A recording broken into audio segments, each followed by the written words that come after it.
جو بچے اور بزرگ اور ہم اور آپ شادیوں میں جاتے ہیں اور دونوں آیا پورا گوشت کھا ڈالتے ہیں, عجیب سی تکلیف ہوتی ہے.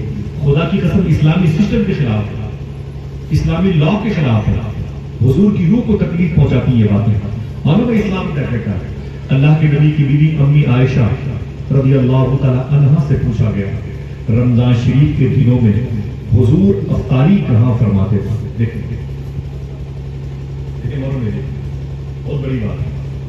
حضور کی بیوی امی عائشہ سے پوچھا گیا حضرت میں دیکھیں رمضان شریف کے دنوں میں حضور افطاری کہاں فرماتے تھے. تو امی عائشہ فرماتی ہیں پوری زندگی حضور نے میرے ساتھ گھر میں بیٹھ کے افطاری نہیں کی. پوری زندگی حضور نے میرے ساتھ بیٹھ کے افطاری نہیں کی. سمجھ رہے ہیں؟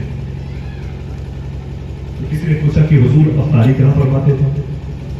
امی عائشہ فرماتی ہے کہ عصر کی اذان ہوتی تھی تو حضور نماز پڑھاتے تھے, نماز کے بعد مصلی پر بیٹھے رہتے تھے. رمضان جب مغرب کا وقت ہوتا تو اٹھ کر کے مصلی سے گھر آتے تھے اور گھر میں آ کے پوچھتے تھے کہ افطاری کے لیے کچھ ہے. تو امی عائشہ فرماتی تھی کہ کبھی کبھی کچھ ہوتا تھا تو بتا دیتی جی حضور ہے انتظام کیا اللہ نے دیا. تو میرے آقا فرماتے اللہ کا شکر ہے. یہ کہہ کے حضور باہر نکلتے تھے.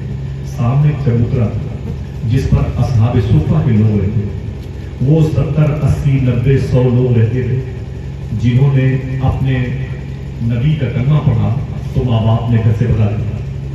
یتیم تھے تو کہاں جاتے, غریب تھے تو کہاں جاتے, دوسرے شہروں کے آئے کلمہ پڑھ کے حضور کی بات کر رہے تھے. اتنے غریب تھے ان کے پاس کبھی کبھی پہننے کے لیے صرف پاجامہ ہوتا تھا اور کرتا نہیں ہوتا.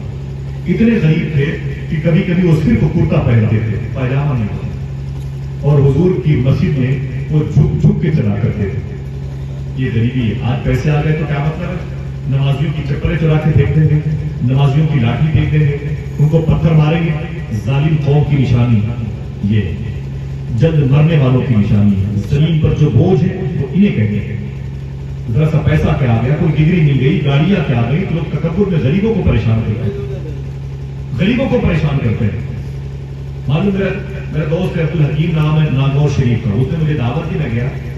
میں گیا تو وہیں پر نابینا حسین نام کا شخص بیٹھا ہوا. 3 سال پہلے کی بات ہے, وقت کی بات ہے, سنے آپ. تو اس کی آنکھ نہیں تھی, 34 سال کا تھا. میں نے کہا حسین میں خیریت ہے؟ بولے اللہ کا شکر ہے. پھر مجھ سے بولے آصف بھائی آپ کو پتا ہے کہ میں اندھا کب ہوا؟ میں نے کہا مجھے نہیں معلوم. بولے میری عمر 34 سال کی ہے, جب 24 سال کا تھا تب میں اندھا ہو گیا. میرے 3 بچے ہیں, میری شادی ہوئی اور مجھے اب لال پیلے کا فرق بھی مٹتا نظر آتا ہے. میں نے کہا تم اندھے کیسے ہوئے, بیماری کی وجہ کیا ہے؟ بولا آصف بھائی کوئی وجہ نہیں, آپ مجھے بتائیں کہ میں اندھا کیوں ہوں. میں نے کہا مجھے کیا ہوگی, بہت ساری باتیں ہوتے تو پھر بعد میں نے ان سے کہا کہ ہو سکتا ہے اللہ تمہیں آخرت میں کوئی مرتبہ عطا فرمائے. یہ بھی ہو سکتا ہے کہ تمہارے ماں, تمہارے باپ, دادا, نانی, نانا نے کسی کو پریشان کیا ہو, کسی نابینا کو پریشان کیا. یہ بھی ہو سکتا ہے. اس نے معلوم ہے کیا کہا, اس کی آنکھ میں آنسو آ گئے. اس نے کہا آصف بھائی میں نے ہی ایک بوڑھی عورت کو, نابینا عورت کو بچپن میں پریشان کیا. کلیجے پہ ہاتھ رکھ کے سنیے گا اس پہ.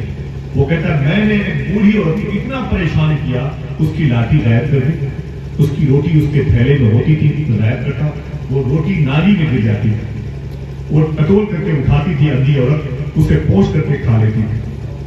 میں خوب ہنستا تھا اس کو پریشان کر کے. ایک دن اس نے کہا تھا بیٹا حسین مجھ اندھی عورت کو پریشان کرتا ہے, ایک دن تو بھی اندھا ہو جائے. بولے خدا کی قسم آصف بھائی اس کی بات مجھے لگ گئی, اور میں جب 24 سال کا تھا تو اللہ نے مجھے اندھا کر دیا. امریکن ڈاکٹر جے پور میں آتا ہے, میں نے اس کو اپنی آنکھیں دکھائی. اس نے کہا بیٹا تم کبھی ٹھیک نہیں ہو سکتے, کہ تمہاری آنکھوں کے آس پاس کی نسیں مر گئی ہیں. سمجھ رہے ہیں آپ؟ تو کہنے کا مطلب ہے کہ ہمارے یہاں تو یہ سسٹم نہیں ہے نا. ہم تو ذرا سے پیسے آ گئے تو پتھر مارتے ہیں نمازیوں پر, بوڑھے لوگوں پر. ہمارے شعور نہیں ہے, ہم نے دین سیکھا نہیں ہے. کھانے کی ٹیبل پر بیٹھ جائیں گے تو ذلیل کر دیں گے بیٹی والوں کو, سمجھتے ہیں اسلام کا حصہ ہے 2 کلو گوشت کھانا. نانا آئیے حضور کا دسترخوان دیکھیں. امی عائشہ فرماتی ہے میرے آقا صلی اللہ تعالی علیہ وسلم جب افطاری کا وقت ہوتا تو اٹھ کر کے اپنے گھر سے اسی اصحاب صفہ کے چبوترے پر چلے جاتے تھے.